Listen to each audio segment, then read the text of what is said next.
15 अगस्त 1947 200 सालों की गुलामी सहने के बाद भारत अंग्रेजों के क्रूर शासन से आजाद हो चुका था। भारत आजादी की खुशी तो मना रहा था, लेकिन अंग्रेजों ने भारत को ये खुशी दर्द के साए में समेट कर दी थी। अंग्रेजों ने भारत के सीने पर एक लकीर खींचकर उसे हिंदुस्तान और पाकिस्तान में बांट दिया था। इस बंटवारे से कुछ लोगों को तो सरकारी कुर्सियां मिल गई, लेकिन करोड़ों लोगों को इस बंटवारे से सिर्फ जख्म मिले। ना चाहते हुए भी लोगों को अपना घर, अपनी जमीन, अपना काम, अपना शहर और अपना देश छोड़कर रातों रात भागकर एक तरफ से दूसरी तरफ जाना पड़ा। जो लोग अपनी धरती को छोड़कर जाने के लिए तैयार नहीं हुए, उनका कत्ल किया जाने लगा। चप्पा चप्पा कम्युनल वायलेंस की चपेट में था। इस हिंसा के चलते पाकिस्तानी जमीन से ज्यादातर हिंदू और सिख अपनी जान और इज्जत बचाकर भारत की तरफ भाग आए। वहीं भारत से भी लाखों मुस्लिम पाकिस्तानी सरहदों की तरफ भाग निकले। पुरखों द्वारा अखंड भारत के लिए लड़ी गई लड़ाई के बाद मिली ये आजादी नासूर बनकर रह गई थी। नफरत और हिंसा का ये आलम था कि जब अपना सब कुछ छोड़कर लोग इधर से उधर जाती ट्रेनों में सवार होते थे तो मंजिल तक वो नहीं बल्कि उनकी लाशें पहुंचती थी। ये आजादी जिसके लिए हजारों क्रांतिकारी हंसते हंसते फांसी के फंदे से झूल गए थे, उस आजादी के बाद हुए इस पार्टीशन ने लगभग 10 लाख लोगों से उनकी जिंदगी और करीब 1.5 करोड़ लोगों से उनका घर छीन लिया था। लेकिन सोचने वाली बात यह है कि आखिर ये पार्टीशन हुआ ही क्यों? हमेशा अंग्रेजों के अत्याचार के खिलाफ मिलकर खड़े होने वाले हिंदू और मुस्लिम आखिर एक दूसरे के खून के प्यासे कैसे बन गए? अनेकता में एकता की मिसाल वाले देश में आखिर ऐसा क्या हुआ कि बड़े से बड़ा नेता भी देश को 2 टुकड़ों में बंटने से रोक नहीं पाया?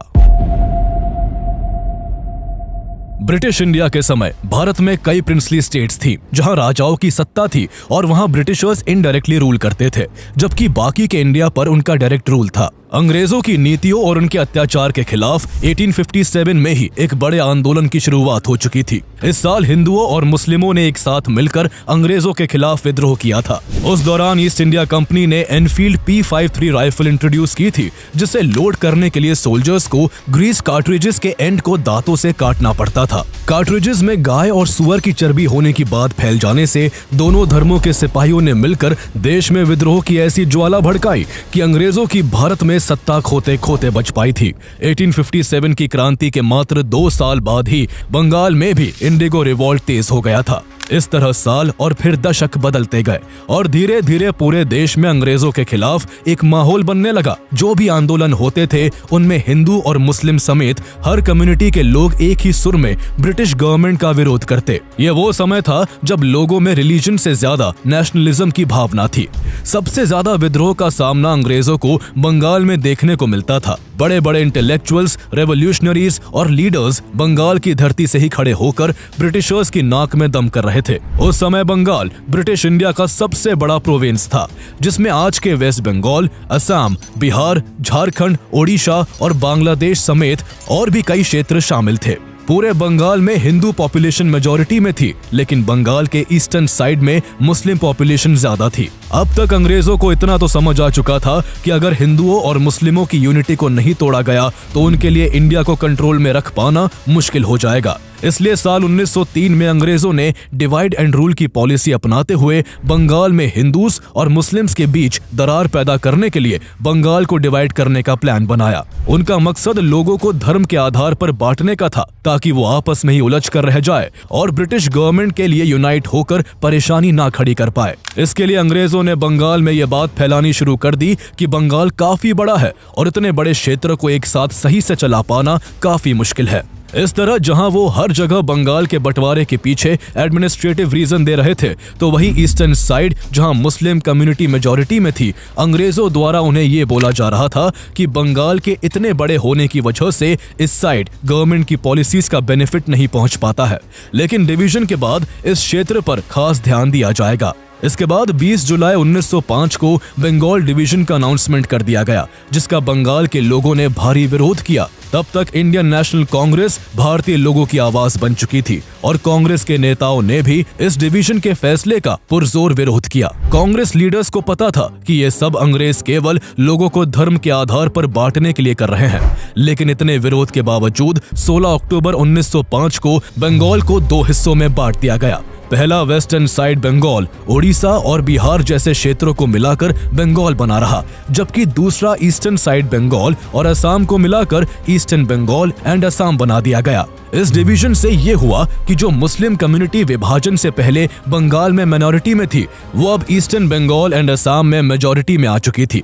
यहाँ कुल आबादी अब 3 करोड़ 10 लाख के आसपास थी, जिसमें 1 करोड़ 80 लाख मुस्लिम कम्युनिटी के लोग थे। वही वेस्टर्न बंगाल की कुल आबादी 5 करोड़ 40 लाख के करीब थी, जिसमें 4 करोड़ 20 लाख हिंदू कम्युनिटी के लोग थे। इस बात से साफ था कि अंग्रेजों ने नेशनलिस्ट मूवमेंट को कमजोर करने के लिए लार्जली मुस्लिम पॉपुलेटेड ईस्टर्न एरियाज को largely Hindu populated western areas से अलग कर दिया था, ताकि उनके बीच का तालमेल बिगड़ जाए। इस बंटवारे का पुरजोर विरोध हुआ। कांग्रेस के नेता सड़कों पर आ गए। विभाजन के दिन को पूरे बंगाल में राष्ट्रीय शोक दिवस के रूप में मनाया गया। विरोध में स्वदेशी मूवमेंट भी शुरू हुआ, जिसमें ब्रिटिश सामानों का बहिष्कार और स्वदेशी सामानों को बढ़ावा दिया गया।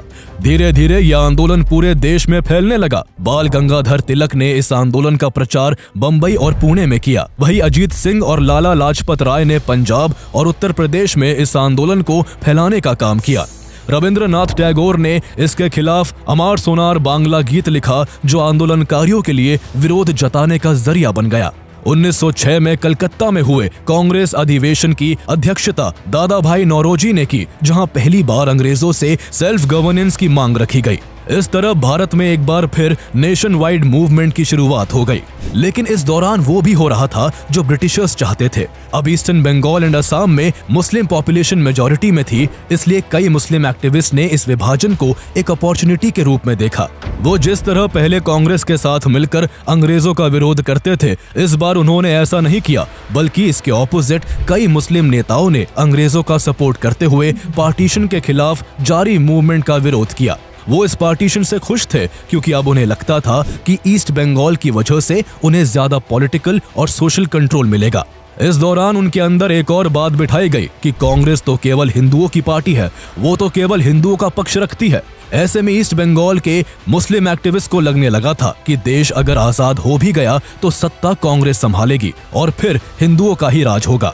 इन विचारों ने उन्हें मुस्लिमों के रिप्रेजेंटेटिव के तौर पर एक सेपरेट मुस्लिम पार्टी बनाने के लिए प्रेरित कर दिया, जो मुस्लिम कम्युनिटी की आवाज को ब्रिटिश गवर्नमेंट के आगे रख सके।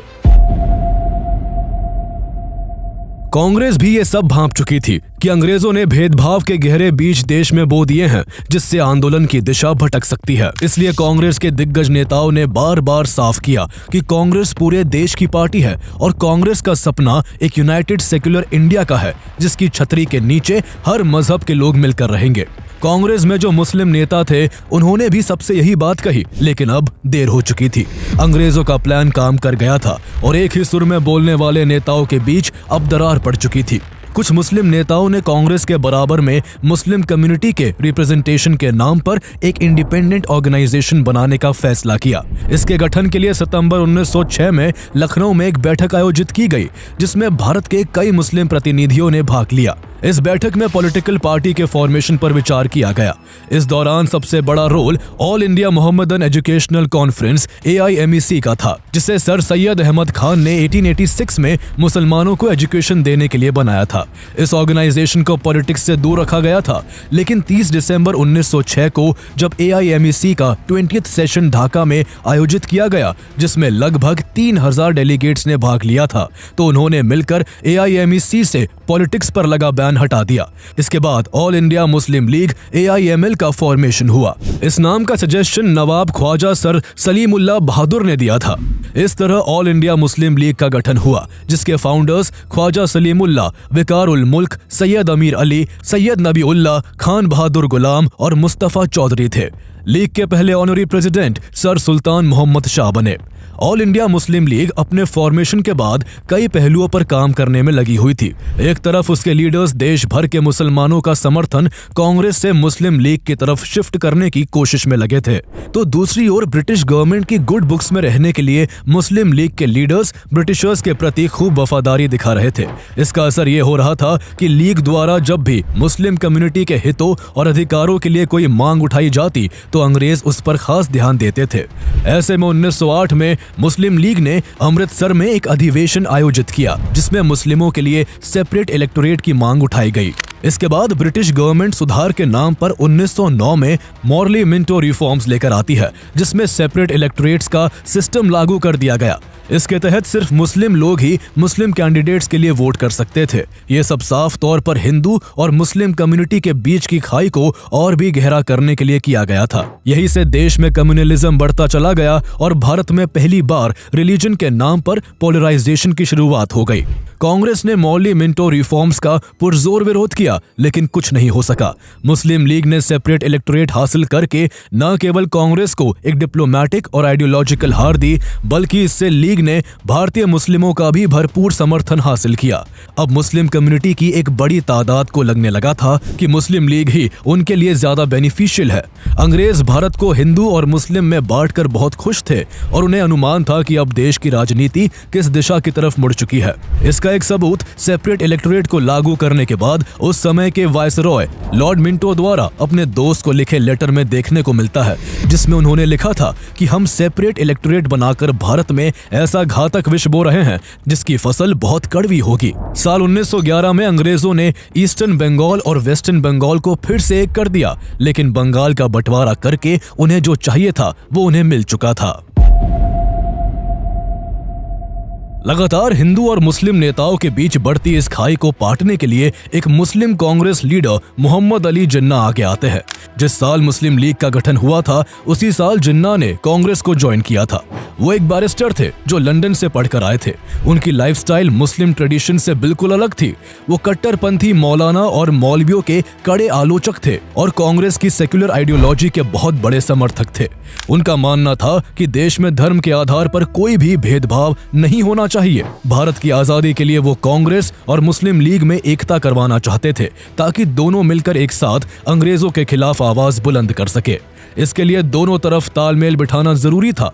इसलिए जिन्ना कांग्रेस में रहते हुए साल 1913 में मुस्लिम लीग को भी ज्वाइन कर लेते हैं। अब कांग्रेस और मुस्लिम लीग के बीच जिन्ना एक ब्रिज की तरह बन गए थे।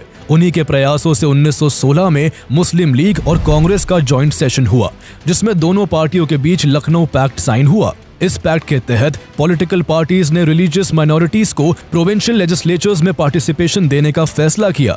मुस्लिम लीग के लीडर्स ने भी इंडियन सोवरेनिटी के लिए कांग्रेस लेड मूवमेंट के साथ एकजुट होने पर सहमति जताई। चूंकि जिन्ना का इस दौरान अहम रोल था और वो हिंदू मुस्लिम एकता की बातें करते थे, इस वजह से सरोजिनी नायडू ने जिन्ना को ambassador of Hindu and Muslim unity का टैग तक दे दिया था। लेकिन उस वक्त ना तो उन्हें और ना किसी और को ये पता था कि आगे चलकर सब कुछ बदलने वाला है। लखनऊ पैक्ट से कांग्रेस के कई बड़े नेता खुश नहीं थे। उन्हें यह लगा कि कांग्रेस ने कहीं ना कहीं इस पैक्ट के चलते अपने सेक्युलर प्रिंसिपल से कॉम्प्रोमाइज किया है। यह वो समय था जब कांग्रेस मुस्लिम लीग से कहीं ना कहीं बैकफुट पर जा रही थी। इसी दौरान गांधी जी साउथ अफ्रीका से लौटकर कांग्रेस ज्वाइन कर लेते हैं। उन्होंने जब नॉन वायलेंस के मेथड से 1917 में बिहार में चंपारण सत्याग्रह किया तो लाखों लोगों के लिए वो आजादी की उम्मीद बन गए। उस दौरान 1919 में देश में खिलाफत मूवमेंट भी शुरू हो चुका था। इसे इंडियन मुस्लिम्स ने एलाइड पावर्स की उन नीतियों के विरोध में शुरू किया था जो वर्ल्ड वॉर 1 में ओटोमन एम्पायर की हार के बाद उस पर लागू की गई थी।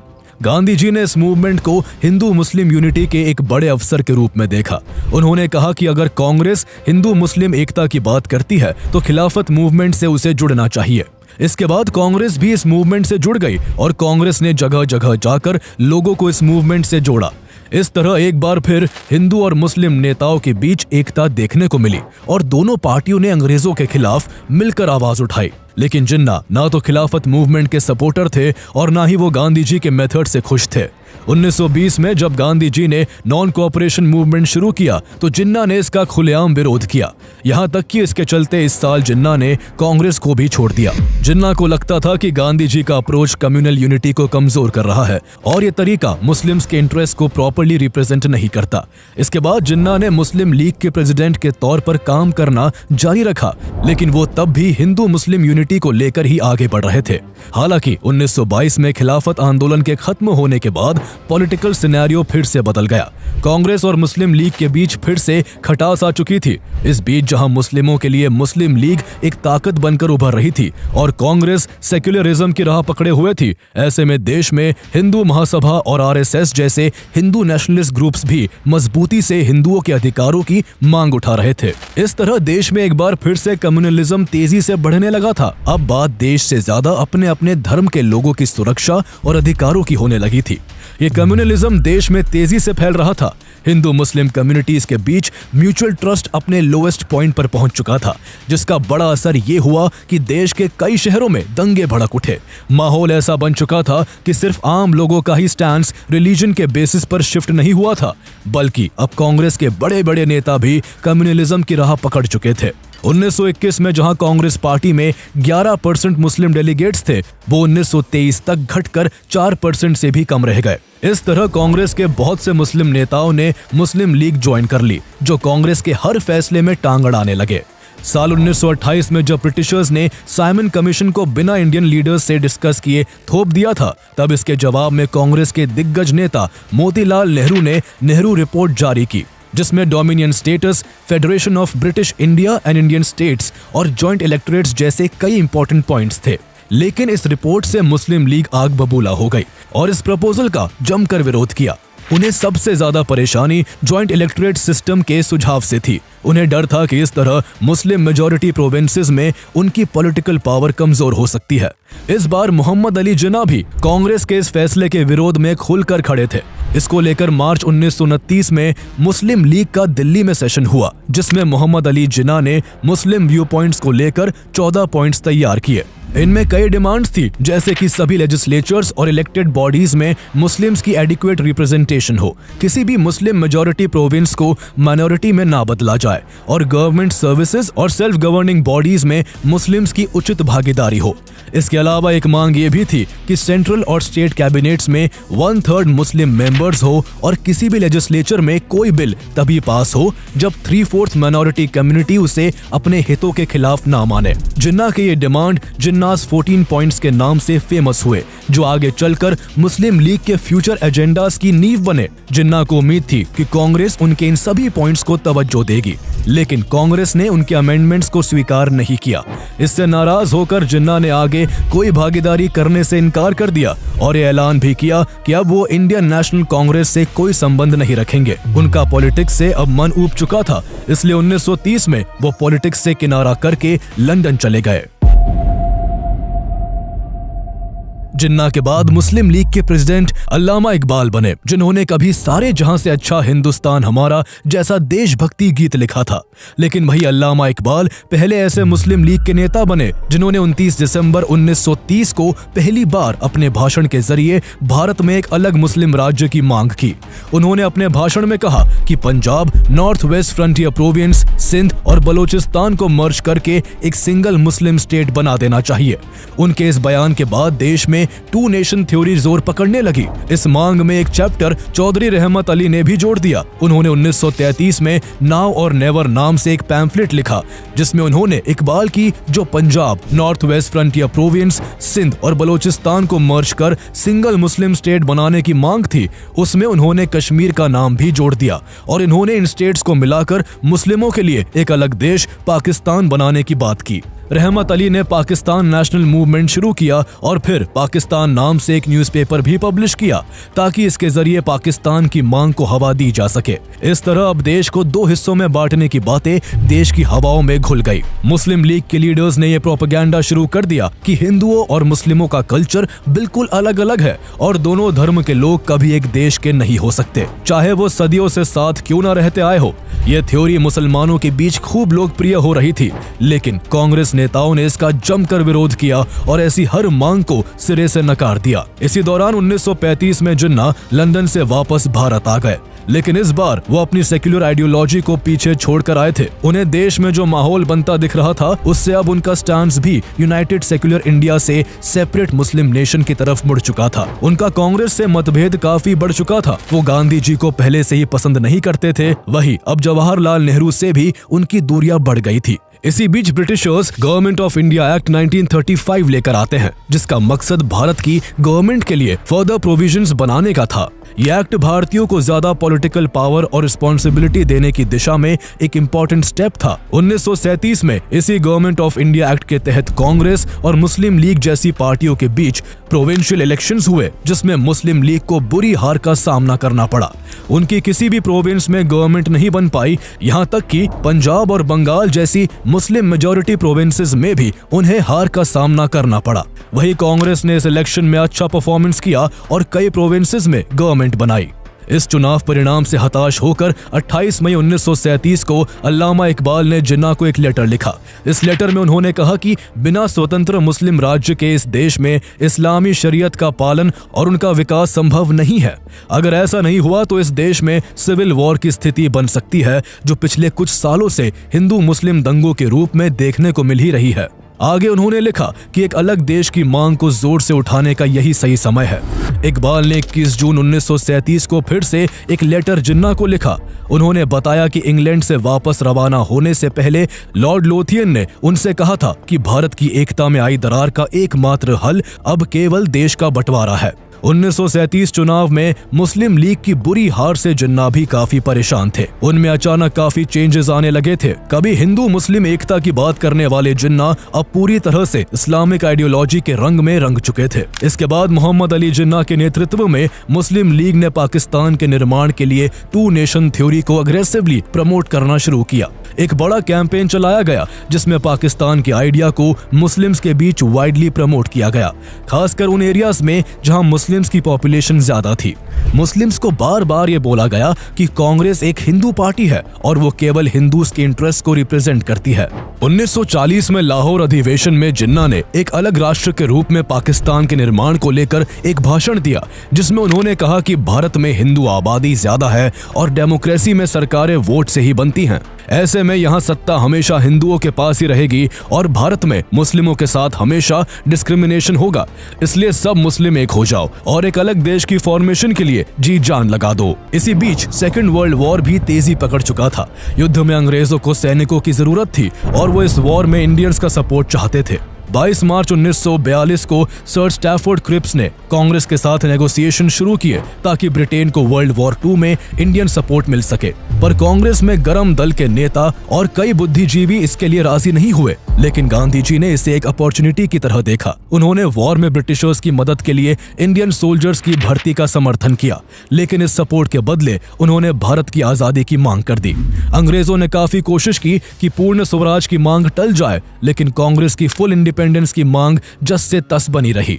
जब अंग्रेज इसके लिए नहीं माने तो गांधी जी ने डू और डाई का नारा देते हुए अगस्त 1942 में क्विट इंडिया मूवमेंट की शुरुआत कर दी। पूरे देश में आंदोलन हवा की तरह फैल गया। ऐसे में जहां देश की हर गली हर रास्ते पर ब्रिटिश राज के खिलाफ बगावत की चिंगारी भड़क रही थी, तब इस दौरान मुस्लिम लीग अंग्रेजों की नजर में अपने नंबर बनाने में लगी हुई थी। जिन्ना और मुस्लिम लीग ने ब्रिटिशर्स वॉर एफर्ट का अनकंडीशनल सपोर्ट किया और क्विट इंडिया मूवमेंट का खूब विरोध करते हुए मुस्लिम कम्युनिटी से भी इस आंदोलन का हिस्सा न बनने की अपील की। अंग्रेजों के लिए मामला साफ था। एक तरफ उनकी हाँ में हाँ करने वाली मुस्लिम लीग थी और दूसरी तरफ उनको देश से खदेड़ने के लिए तैयार बैठी कांग्रेस थी। इसलिए जहां ब्रिटिश गवर्नमेंट दबी आवाज में मुस्लिम लीग की पाकिस्तान की डिमांड को सपोर्ट कर रही थी, तो वही सरकार कांग्रेस से चिढ़कर उसके नेताओं को जेल में बंद कर रही थी। कांग्रेस के बड़े बड़े नेताओं के अभाव में मुस्लिम लीग को पाकिस्तान बनाने के प्रोपेगेंडा को फैलाने का अच्छा मौका हाथ लग गया। लीग के नेताओं ने सब मुस्लिमों के बीच अलग देश की मांग के लिए आवाज उठाने की अपील की। खासकर Punjab, North West Frontier Province, Sindh, Balochistan और बंगाल जैसे मुस्लिम मेजॉरिटी क्षेत्रों में इस बात को जन जन तक पहुंचाया गया। इसके बाद एक बड़ी मुस्लिम आबादी का सपोर्ट मुस्लिम लीग ने हासिल कर लिया था। गांधी जी को अब देश के 2 टुकड़ों में बंटने की काफी संभावनाएं लगने लगी थी। वो इससे चिंतित थे और इसको रुकवाने के लिए जिन्ना को समझाना चाहते थे। वो सितंबर 1944 में 9 तारीख से 27 तारीख के बीच बंबई में 14 बार जिन्ना से बात करने उनके रेजिडेंस पर गए, लेकिन जिन्ना पाकिस्तान की मांग से जस से तस नहीं हुए। गांधी जी ने एक बार जिन्ना को यह ऑफर भी दिया कि अगर वो देश को बांटने की जिद छोड़ दे तो उन्हें आजाद भारत का प्रधानमंत्री बना दिया जाएगा, लेकिन जिन्ना अपनी डिमांड पर डटे रहे। इसके बाद साल 1945 आता है, जहां देश की उथल पुथल बढ़ती जा रही थी, तो वही इस साल वर्ल्ड वॉर 2 के खत्म होने से दुनिया ने कुछ राहत की सांस ली थी। इस बीच ब्रिटेन में भी सत्ता बदल चुकी थी और क्लेमेंट रिचर्ड एटली प्रधानमंत्री बने थे। इस दौरान एक तरफ ब्रिटेन वर्ल्ड वॉर 2 के चलते वैसे ही कमजोर हो चुका था और उसके लिए अपनी कॉलोनीज को सही से चला पाना मुश्किल हो रहा था, तो दूसरी ओर भारत में बढ़ते आंदोलनों ने ब्रिटिश गवर्नमेंट की नाक में दम कर रखा था। ऐसे में ब्रिटेन को मजबूरन भारत को आजाद करने के लिए मानना पड़ा। इसके बाद क्लेमेंट एटली ने इंडिया के लिए एक कॉन्स्टिट्यूएंट असेंबली बनाने और उसका कॉन्स्टिट्यूशन तैयार करने के उद्देश्य से मार्च 1946 में 3 सदस्यीय कैबिनेट मिशन को भारत भेजा। इस मिशन के सामने एक बड़ी चुनौती ये थी कि पावर ट्रांसफर किसको और कैसे की जाए। एक तरफ मुस्लिम लीग थी जो मुस्लिमों के लिए पाकिस्तान चाहती थी, दूसरी ओर कांग्रेस थी जो एक यूनाइटेड इंडिया के पक्ष में थी। जनवरी 1946 में जो प्रोविंशियल इलेक्शंस हुए थे, उसमें मुस्लिम लीग ने मुस्लिम मेजॉरिटी एरियाज में शानदार परफॉर्मेंस कर मुस्लिम सीट्स में 87% की मेजॉरिटी हासिल की थी, जिस वजह जिन्ना मुस्लिमों के समर्थन का हवाला देकर पाकिस्तान की डिमांड को मजबूती के साथ कैबिनेट मिशन के आगे रख रहे थे। कोई फैसला तभी हो सकता था जब दोनों पार्टियां एक पॉइंट पर सहमत होती, इसलिए शिमला कॉन्फ्रेंस में मिशन ने दोनों दलों के बीच समझौता कराने की कोशिश की, लेकिन काफी बातचीत के बाद भी कोई सॉल्यूशन नहीं निकला। ऐसे में मिशन ने मई 1946 में अपना खुद का प्रस्ताव पेश किया, जिसे कैबिनेट मिशन प्लान कहा गया। कैबिनेट मिशन प्लान के तहत इंडिया को आजादी बिना पार्टीशन के दी जानी थी। इस योजना के अनुसार प्रोविंसेस को 3 ग्रुप्स में बांटा गया था। ग्रुप ए में Madras, central provinces, UP, Bihar, Bombay और उड़ीसा शामिल थे, जहां हिंदू पॉपुलेशन मेजॉरिटी में थी। वही ग्रुप बी में Punjab, Sindh, North West Frontier Province और बलोचिस्तान को रखा गया, जबकि ग्रुप सी में बंगाल और असम थे। ग्रुप बी और ग्रुप सी में मुस्लिम पॉपुलेशन की मेजॉरिटी थी। जिन्हें पहले पाकिस्तान की मांग से पीछे हटना मंजूर नहीं था, वो इस प्लान के लिए एक बार में ही राजी हो गए। इस योजना में उन्हें पाकिस्तान से भी ज्यादा फायदा नजर आ रहा था, लेकिन कांग्रेस ने इस प्लान को रिजेक्ट कर दिया, क्योंकि कांग्रेस को हिंदू मुस्लिम मेजॉरिटी के आधार पर प्रोविंसेस की ग्रुपिंग मंजूर नहीं थी। कांग्रेस इस योजना में बदलाव चाहती थी, जबकि जिन्ना इस प्लान में जरा सा भी चेंज नहीं चाहते थे। जहां दोनों पार्टियों के एक पॉइंट पर एग्री ना होने से ये प्लान भी फेल हो गया, तो वही इसके बाद भी ऐसी बहुत सी चीजें हुई जिसने दोनों पार्टियों के बीच तनाव बढ़ा दिया। जिन्ना हर हाल में एक अलग मुल्क चाहते थे और जब उन्हें लगा कि आसानी से बात नहीं बनेगी, तो उन्होंने पाकिस्तान की डिमांड को लेकर पूरे देश के मुस्लिम्स को जोरदार तरीके से आगे आने को कहा। जिन्ना ने 16 अगस्त 1946 को डायरेक्ट एक्शन डे का ऐलान कर दिया, जिसका मकसद पाकिस्तान के फॉर्मेशन को लेकर ब्रिटिश गवर्नमेंट और कांग्रेस पर प्रेशर डालना था। उन्होंने अपने भाषण में कांग्रेस को धमकाते हुए कहा कि हम युद्ध नहीं चाहते, पर अगर आप युद्ध चाहते हैं तो हमें ये मंजूर है। या तो हमारे पास डिवाइडेड इंडिया होगा या फिर एक डिस्ट्रॉयड इंडिया होगा। ये भाषण देश में कैसी स्थिति बना देगा, ये शायद किसी ने सोचा भी नहीं होगा। मुस्लिम लीग के लोग तुरंत एक्टिव हो गए और उन्होंने सभी मुस्लिम्स को सड़कों पर उतरने को कहा। जो कुछ ज्यादा कट्टरपंथी थे, उन्होंने देश में दंगे करवाने शुरू कर दिए। इसकी शुरुआत सबसे पहले कलकत्ता से हुई। उस समय हुसैन सुहरावर्दी बंगाल के मुख्यमंत्री थे, जो मुस्लिम लीग के नेता भी थे। उन्होंने अपने पद का गलत फायदा उठाते हुए मुस्लिम कट्टरपंथियों को कलकत्ता में हिंदुओं को मारने की खुली छूट दे दी। कलकत्ता में हिंदू पॉपुलेशन मेजॉरिटी में थी, इसलिए मुस्लिम लीग हिंदुओं को मारकर या भगाकर कलकत्ता से खाली करना चाहती थी, ताकि कलकत्ता में मुस्लिम आबादी ही बचे और कलकत्ता पाकिस्तान का हिस्सा बन जाए। हुसैन सुहरावर्दी ने पुलिस के भी हाथ बांध दिए ताकि कोई बीच बचाव के लिए न आ सके। इसके बाद कलकत्ता ने अपने इतिहास का सबसे बुरा दिन देखा। वहां बड़े पैमाने पर खून खराबा होने लगा। पहले ही दिन हजारों हिंदू मारे गए, जिसके जवाब में हिंदू गुट भी यूनाइट होकर रिटेलिएट करने लगे। इससे खून खराबा दोगुना हो गया। मुस्लिम लीग द्वारा फैलाई गई इस क्रूर और निर्मम घटना को द ग्रेट कलकत्ता किलिंग्स के नाम से भी जाना जाता है। यह वायलेंस बाद में नोआखली, बिहार, पंजाब, उत्तर प्रदेश और नॉर्थ वेस्टर्न फ्रंटियर प्रोविंस जैसे अन्य रीजन्स में भी फैल गया। हर तरफ मार काट का मंजर था। मजहब के नाम पर ब्रूटल वायलेंस ने देश के विभाजन की डिमांड को और भी मजबूत कर दिया था। जवाहरलाल नेहरू और सरदार पटेल जैसे कांग्रेस के बड़े नेताओं को भी अब लगने लगा था कि ऐसी क्रूर हिंसाओं से तो अच्छा ही है कि देश 2 टुकड़ों में बंट जाए। भारत में ऐसी बढ़ती हिंसाओं और कांग्रेस और मुस्लिम लीग के एकमत न होने से ब्रिटेन के प्राइम मिनिस्टर क्लेमेंट एटली बहुत फ्रस्ट्रेट हो चुके थे।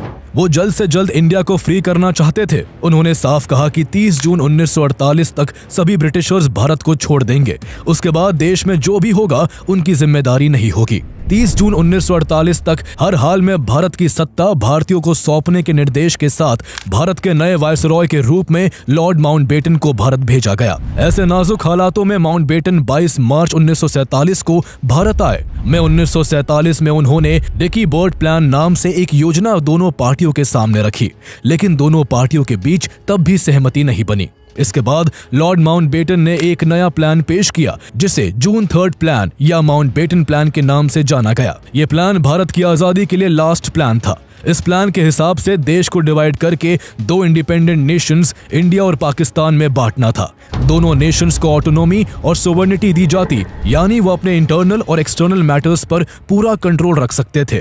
साथ ही दोनों नेशंस को अपना कॉन्स्टिट्यूशन बनाने का अधिकार था। इस प्लान को कांग्रेस और मुस्लिम लीग दोनों ने एक्सेप्ट कर लिया। इस प्लान को इंडियन इंडिपेंडेंस एक्ट 1947 के जरिए इम्प्लीमेंट किया गया, जिसे ब्रिटिश पार्लियामेंट में पास किया गया और 18 जुलाई 1947 को रॉयल एसेंट मिल गया। इसी इंडियन इंडिपेंडेंस एक्ट 1947 के तहत पंजाब और बंगाल का पार्टीशन किया गया, जिसमें ईस्ट पंजाब और वेस्ट बंगाल भारत में रहे, जबकि वेस्ट पंजाब और ईस्ट बंगाल को पाकिस्तान में शामिल कर दिया गया। सिंध और north Western Frontier province NWFP ने पाकिस्तान में ज्वाइन करने का फैसला किया। इस तरह Sindh, North Western Frontier Province, Balochistan, West Punjab, East Bengal और सिलेट को मिलाकर पाकिस्तान बना। इसके अलावा सभी प्रिंसली स्टेट्स को चॉइस दी गई कि या तो वो इंडिया या पाकिस्तान में से किसी एक को ज्वाइन कर सकते हैं या फिर इंडिपेंडेंट रह सकते हैं। पावर ट्रांसफर की डेट 15 अगस्त 1947 तय की गई थी, जिस दिन भारत और पाकिस्तान दोनों को आजादी मिलनी थी। लेकिन लॉर्ड माउंटबेटन के लिए एक ही दिन 2 अलग अलग जगहों पर जाकर पावर हैंडओवर करना पॉसिबल नहीं था। इसलिए 14 अगस्त को पाकिस्तान को इंडिपेंडेंट किया जाता है और अगला दिन 15 अगस्त भारत की आजादी का दिन बनता है। लेकिन सबसे बड़ी बात इस दौरान ये थी कि देश 2 हिस्सों में बंट तो गया, लेकिन किस देश का बॉर्डर कहां लगता है, यह आजादी के दिन तक भी अंग्रेजों ने नहीं बताया था। दरअसल जून 1947 में ही बाउंड्रीज को तय करने के लिए सर साइरिल रैडक्लिफ की अध्यक्षता में बाउंड्री कमीशन का गठन किया गया था। रैडक्लिफ ना तो इससे पहले भारत आए थे और ना उन्हें भारत के कल्चर और ज्योग्राफी के बारे में कुछ खास नॉलेज थी, लेकिन फिर भी उन्होंने केवल 5 हफ्तों में ब्रिटिश इंडिया के पेपर मैप पर एक लकीर खींचकर देश को 2 टुकड़ों में बांट दिया था। 17 अगस्त 1947 को वो सीमा रेखा घोषित की गई जो इंडिया और पाकिस्तान को अलग करती थी, जिसे रैडक्लिफ लाइन कहा गया। रैडक्लिफ लाइन के तहत भारत को 3 हिस्सों वेस्ट पाकिस्तान, ईस्ट पाकिस्तान और इंडिया में डिवाइड किया गया। उस समय कम्युनिकेशन के जरिए इतने एडवांस नहीं थे कि आसानी से सही बाउंड्रीज के बारे में जनता को बताया जा सके, इसलिए एक बड़े केओस का माहौल बन गया। लाखों घर एक ही झटके में दूसरे देश की सीमा के अंदर हो चुके थे। पाकिस्तान से हिंदू और सिख लोग अपना घर, जमीन, कारोबार सब छोड़कर भारत के लिए निकल पड़े। वहीं लाखों मुस्लिम लोग भी अपना सब समेटकर भारत से पाकिस्तान जाने लगे। लेकिन लोगों के लिए एक जगह से दूसरी जगह जाना लगभग मौत के दरिया को पार करने जैसा था, क्योंकि हर तरफ कम्युनल राइट्स का मंजर था। मार काट और खून खराबा आम बात बन चुकी थी। 1000 क्या 10,000 क्या लाखों लोग इस पार्टीशन के चलते अपनी जान गंवा बैठे थे। वही बेघर होने वालों की कोई सही गिनती तक नहीं थी। देश को जब आजादी का जश्न मनाना चाहिए था, तब देश लाखों लोगों के खून और करोड़ों लोगों की पीड़ा से करहा रहा था। ये विभाजन का जख्म ऐसा जख्म था जो 7 से ज्यादा दशकों बाद भी आज तक नहीं भर सका। लेकिन आजादी के समय भारत के नेता भी सबसे चुनौती भरे समय से गुजर रहे थे।